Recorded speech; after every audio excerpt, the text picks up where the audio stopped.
తర్వాత ప్రతి మండలంలో వారానికి 4 గ్రామాలు చొప్పున ఎమ్మెల్యేలు కూడా ఈ కార్యక్రమంలో పాలుపంచుకుంటారు. దాదాపు జనవరి నెలాఖరికి లేదా ఫిబ్రవరి మొదటి వారానికి ఈ కార్యక్రమం ముగుస్తుంది. ఆరోగ్యశ్రీ ప్రచార కార్యక్రమంలో భాగంగా ఆరోగ్యశ్రీ యాప్ డౌన్లోడ్ చేయిస్తారు. ఇప్పుడు ఎలా అయితే దిశ యాప్ మనం డౌన్లోడ్ చేస్తున్నామో విలేజ్ పోలీస్ ఉన్నారు కనుక వారిని దిశ యాప్తో పాటు ఆరోగ్యశ్రీ యాప్ను కూడా డౌన్లోడ్ చేయడానికి దిశ యాప్ ఆరోగ్యశ్రీ యాప్ను కూడా పరిశీలించి వారికి అవగాహన కల్పించడానికి లేకపోతే దీన్ని డౌన్లోడ్ చేయడానికి తీసుకోవాల్సినటువంటి చర్యలపైన కూడా మంత్రిమండలి ఆమోదం తెలియజేసింది. అలాగే ఆరోగ్య సురక్ష క్యాంపుల్లో గుర్తించి చికిత్స పొందుతున్న వారికి సరిగ్గా మందులు అందుతున్నాయా లేదా అనే దానిపైన కూడా ఆరోగ్య సురక్ష కార్యక్రమంలో క్యాంప్స్ జరిగాయి.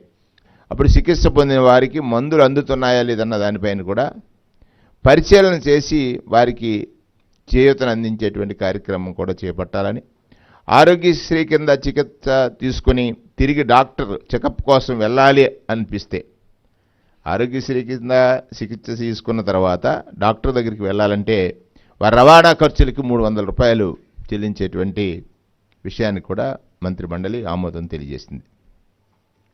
డాక్టర్ చికిత్స కోసం 10 రోజుల ముందే సంబంధిత ఏఎన్ఎంలకు అలర్ట్ చేస్తాం. అంటే ఎవరైతే ఆ గ్రామాల్లో లేదా ఆ పట్టణాల్లో రోగ సంబంధితులు ఉన్నారో వారు చికిత్సకు వెళ్లాల్సిన అవసరాన్ని కూడా ఏఎన్ఎంస్ ద్వారా అలర్ట్ చేసేటువంటి ఒక కార్యక్రమం. అంటే చూడండి, ఇది ఎంత ఒక రోగికి తన రోగం పట్ల తాను మరిచిపోయినా కూడా ప్రభుత్వం గుర్తు చేసేటువంటి ఒక విధానాన్ని మన రాష్ట్రంలో ప్రవేశపెట్టాం. ఫేజ్ 2లో ఆరోగ్య సురక్ష కార్యక్రమం జనవరి 1 నుండి ఆరోగ్య సురక్ష ద్వారా గుర్తించినటువంటి రోగులు నేరుగా ఇంటికే ఉచితంగా మందులు ఇచ్చేటువంటి కార్యక్రమం జరుగుతుంది.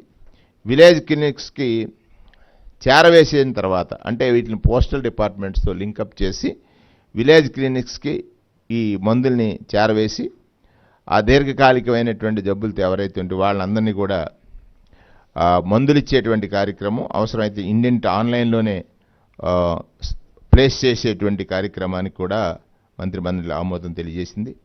మందుల పంపిణీ వెంటనే డోర్ డెలివరీ చేయడానికి ఇప్పటి వరకు మనం చూసాం.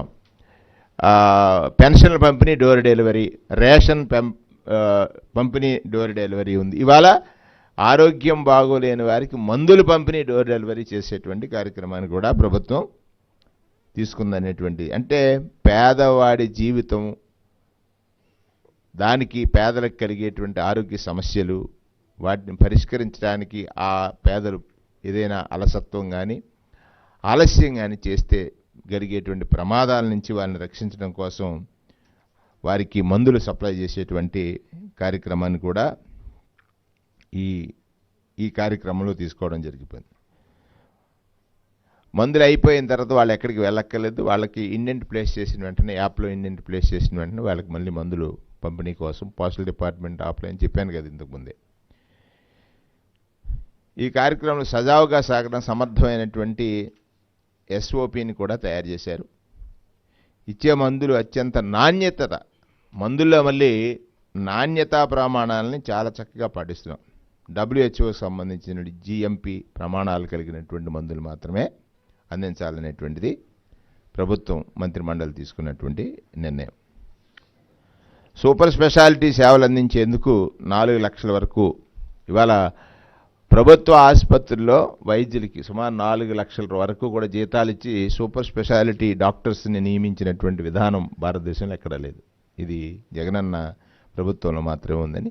తర్వాత డాక్టర్స్ ఎక్కడ ఖాళీలు అనేటువంటివి లేకుండా 0 వేకెన్సీకి తీసుకొచ్చి అపాయింట్మెంట్స్ని క్రియేట్ చేసినటువంటి పరిస్థితి. ఇప్పటికే 53,000 మంది వైద్య సిబ్బందిని నియమించడం అనేటువంటిది చాలా హర్షాతిరేకాల మధ్యన జరిగినటువంటి ముఖ్యమంత్రి గారికి అభినందన కార్యక్రమాన్ని ఈరోజు మంత్రిమండలి అంతా కూడా తెలియజేసింది. ఆల్మోస్ట్ ఎక్కడ ఖాళీలు లేవు. ఉన్నా ఏ రోజు ఖాళీ ఏర్పడితే ఆ మరుసటి రోజునే దాని రిక్రూట్మెంట్కి సంబంధించి recruitment board, medical recruitment board ద్వారా అవి భర్తీ చేయడానికి కావాల్సినటువంటి కార్యక్రమాలను తీసుకుంటున్నాం. ఇక్కడ 90% కుటుంబాలకి ఆరోగ్యశ్రీ సేవలు అందిస్తున్నాం. ఏడాదికి 5 లక్షల అంటే సుమారు 40,000 రూపాయలు ఆదాయం కలిగినటువంటి వారికి కూడా ఈ ఆరోగ్యశ్రీ సంబంధించినటువంటి సేవలు అందించే దానికి పరిధి 5 లక్షల ఆదాయం ఉన్న వారికి కూడా ఆరోగ్యశ్రీ కార్డు ద్వారా వైద్యం పొందొచ్చు. 25 లక్షల